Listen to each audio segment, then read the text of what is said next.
Only 17 days left. In the last three Kingdom Hearts 3 trailers, we've seen Sora in an empty world of sky and sea, and I believe this is Kingdom Hearts, but not exactly what you think I mean by this. See, when I say Kingdom Hearts, I don't mean its interior or surface. I mean that this is the true form of the universe in its most basic form. See, in Xehanort Report number 9, he claims that by reaching Kingdom Hearts, he can create the next world. Kingdom Hearts is also attributed to being the aggregate of all hearts. Aggregate meaning a whole by combining several elements, the elemental components in this universe being hearts of people and worlds alike. Meaning Kingdom Hearts at the bare minimum is the heart of the universe. If we build on that logic, then the rest falls into place. So if where Sora stands is not Kingdom Hearts' surface, then where is he standing? On a blank slate of the universe. This is the universe in its unshaped form. And though it's faint and arguable, I can support this with the very ending of Kingdom Hearts 2. So the Destiny Trio's names mean land, sea, and sky. In Kairi's letter she says the worlds share one sky and one destiny. Do you remember what made that claim so grand though?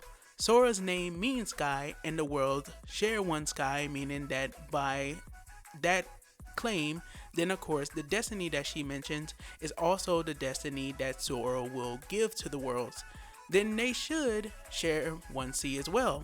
So what do you know? Of course, a bottle floats adrift from the Destiny Islands to the dark margin all the way in the realm of darkness, even though the Destiny Islands are in the realm of light. Now we've also seen land masses that hang suspended in the air, but they share this cloud texture that Kingdom Hearts has had over the years.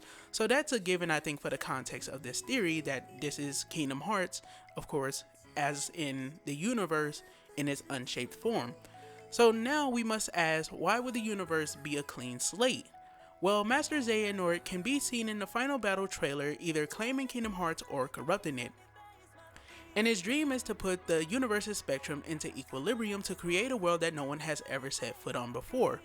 Interestingly enough, when Aqua became a master, Master Ericus told her the Land of Departure has a stake in the balance of the universe. Some people would like to use that power to change the way the universe is.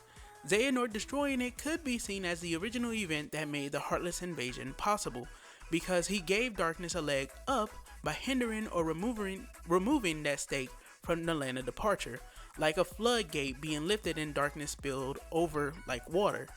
Which is obviously the case since the Keyblade Master didn't even know what the forces of darkness were called and labeled them Dwellers of Darkness. So if that stake made the Heartless invasion possible in Kingdom Hearts 1, then imagine what would happen if light and darkness were on equal footing. Sheer disaster and ruin on an apocalyptic scale. And we saw this with the Dark Keyhole. When it was completed, even with the princesses holding its power back, the Heartless multiplied and got stronger. They could reach farther than the later stages of the game, like Hollow Bastion.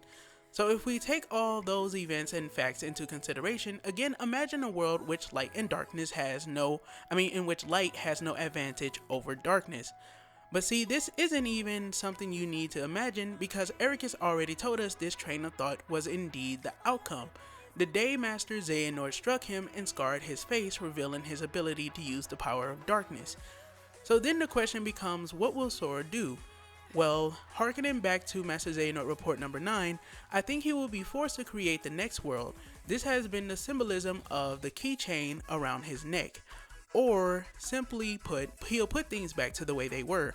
But I think this is also why the old worlds are getting their resolutions, as of course to put an end to a bunch of stories that Kingdom Hearts has had within its lore or within the games since like 2006.